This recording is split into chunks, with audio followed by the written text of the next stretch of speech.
Cette semaine dans Cultissime, notre invité, c'est l'humoriste et magicien Éric Antoine. Alors, je savais qu'il était grand par la taille, 2,7 m, et par le talent, qu'il avait 6 one-man shows à son actif et qu'il est rentré dans le Salon des Français grâce à l'émission La France a un incroyable talent en 2006.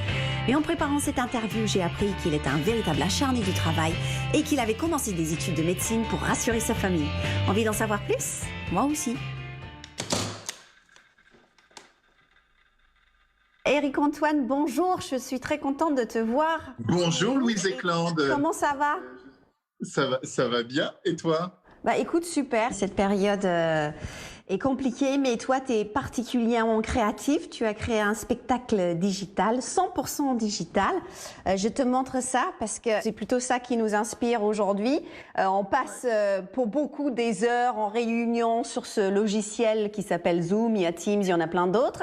Et tu fais un spectacle, raconte-nous comment ça se passe. Toute l'idée c'était d'avoir une interaction avec les gens, si possible aussi intime et aussi profonde que dans un spectacle de théâtre.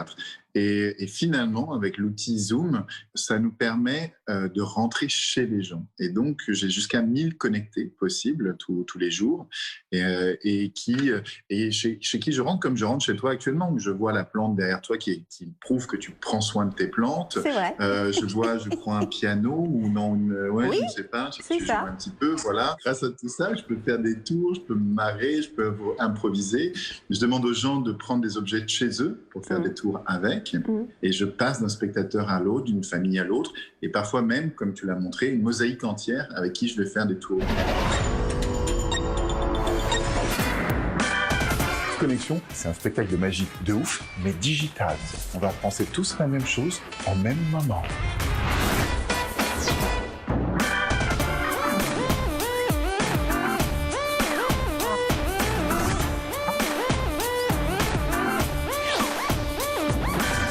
Les choses vont arriver chez vous et chez moi. Ah ouais!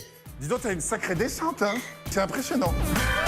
Parfois, je me demande si j'ai vraiment besoin d'un public vu le nombre de personnes qu'il y a dans ma tête.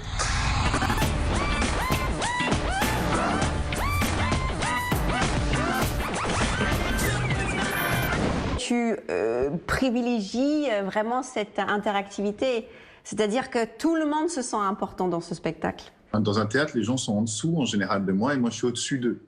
En tout cas pour une partie du public au moins. Et là, on est d'égal à égal, on est chacun chez soi. S'ils en ont marre, ils peuvent zapper. Oui. S'ils doivent aller aux toilettes, ils y vont. Il n'y a pas de... Donc c'est vraiment tout à fait un autre rapport à l'autre. Et puis, finalement, quand ils montent sur scène, les gens sont impressionnés, n'aiment pas trop ça en général, parce que se retrouver dans la lumière devant des milliers de personnes, c'est pas très agréable. Non. Alors que là, tout le monde est en égalité, tout le monde a envie d'être là, de faire la fête avec les autres, de participer à un numéro et de participer à la magie créée pour tous. Et il y a, je pense, en plus un effet d'entraînement, de famille. C'est-à-dire, je crois que c'est un spectacle qui se voit aussi de manière transgénérationnelle. Et puis, j'ai créé des événements, c'est-à-dire il faut se déguiser, il faut prévoir des objets. Donc, c'est aussi une préparation pour un partage. Il faut prendre par exemple du papier toilette. Tes tours sont numériques, entre guillemets. Donc j'imagine que c'est pas tout à fait la même chose. Oui, alors je me suis toujours donné cette éthique-là que tout ce que je fais à la télévision ou tout ce que je fais là, d'autant plus en digital, je dois pouvoir le faire en scène. D'accord. Alors, on n'utilise parfois pas les mêmes techniques. Parce que le cadre de la télévision ou du Zoom n'est pas le même que le cadre de l'œil. L'œil bouge, alors que le cadre, c'est nous, c'est le réalisateur qui le fixe. Et l'œil voit tout le cadre. Par contre, des choses lui échappent autour du cadre. Donc ça, c'est un savoir-faire de magie qui était très intéressant en écriture, sans utiliser aussi de trucage numérique, tout en donnant quand même la sensation aux gens que c'est magique, que c'est vraiment fort, et en gardant la qualité de l'émotion. Et la plus grosse difficulté, je vais te dire, c'est que personne ne comprenait ce que je voulais faire. Et moi, l'idée, c'était que tout le monde soit là, que je puisse voir vraiment tout le monde, que tout le monde puisse me voir, que je puisse rentrer, ça puisse tomber à n'importe quel moment sur tout le monde et qu'il y ait des tours de magie, évidemment, qui soient faits par l'ensemble du public présent. On va parler de Grandis un peu aussi, ton spectacle avec lequel tu devais être en tournée à partir de ce début, de l'année dernière. Grandis un peu, tu peux pas beaucoup plus grandir parce que tu fais 2,7 m, je crois. C'est quoi l'idée derrière Grandis un peu, il y a un double sens évidemment. Grandis un peu pour un géant comme moi, c'est compliqué. Grandis un peu, c'est sur un sens aussi intellectuel, émotionnel. C'est un peu une de ces interjections que donnent les parents aux enfants. On leur dit grandis un peu, mon pote. Et moi qui n'ai jamais été petit, Et même enfant, j'étais déjà très grand, ça résonne. Évidemment, quand j'étais petit, je voulais faire du manège, mais j'étais déjà plus grand que lactoise, alors je me prenais la queue du raton laveur dans la tête à chaque passage. Ça ne fonctionne pas. Et c'est toute l'idée de...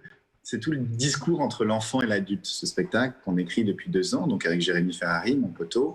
C'est tout le discours, est-ce que l'enfant qu'on a été serait heureux de passer un moment avec l'adulte que nous sommes devenus? Tu me fais penser un peu de temps en temps avec tes têtes, tes gimmicks, tes gestes à cet homme. Ah là, je suis fan. Ah bah oui. Ça me fait très plaisir. Alors, j'ai vécu un des plus grands moments de ma vie, de bonheur et de dépression, en voyant Jim Carrey live sur scène. J'étais jeune étudiant, j'avais une copine qui vivait à Los Angeles, je me suis payé un billet à l'arrache et tout. J'ai vu cet homme rentrer, la scène gigantesque parut beaucoup plus petite, et il a fait un show pour un seul soir, digne d'un show répété 3000 fois. Bah oui. Donc, et j'ai dit, mais comment c'est possible d'être à ce niveau-là? Comment on peut être aussi précis dans sa gestuelle, aussi juste émotionnellement, aussi... C'est vraiment un génie rare, quoi. Allez, on enchaîne avec une date, je te montre. Le 13 juillet 1989, c'est la première fois où je suis rentré dans une boutique de magie, où je suis rentré dans la plus ancienne boutique au monde. Pour ceux qui nous regardent, parce que je pense que c'est intéressant, il y a beaucoup de jeunes qui viennent à tes spectacles aussi. Est-ce qu'il faut obligatoirement passer par des cours? Est-ce que... Non, il faut s'entraîner soi-même, il faut... C'est un art où il y a beaucoup d'autodidactes. La grande majorité des professionnels n'ont pas pris de cours ou très peu. C'est un parcours très solo. Alors solo tout en étant accompagné. C'est vrai que c'est aussi sympa. Moi par exemple, j'ai plusieurs jeunes magiciens dans ma troupe à qui je transmets tout. Moi, malheureusement, j'ai pas eu de maître vraiment. Donc en tout cas pour la magie. En tout cas, toi, tu es généreux avec ceux qui t'entourent et on le ressent beaucoup dans ton spectacle Connexion. Si vous voulez acheter un billet, vous allez juste sur Internet, c'est hyper facile. C'est ça, sur mon site, ericantoine.com. Voilà, c'est ça. Merci beaucoup d'avoir pris le temps de nous parler. C'est chouette. Merci, et puis, Louise. Merci plein d'être de bonnes venu voir le choses spectacle. Merci. Plein de bonnes choses pour la suite.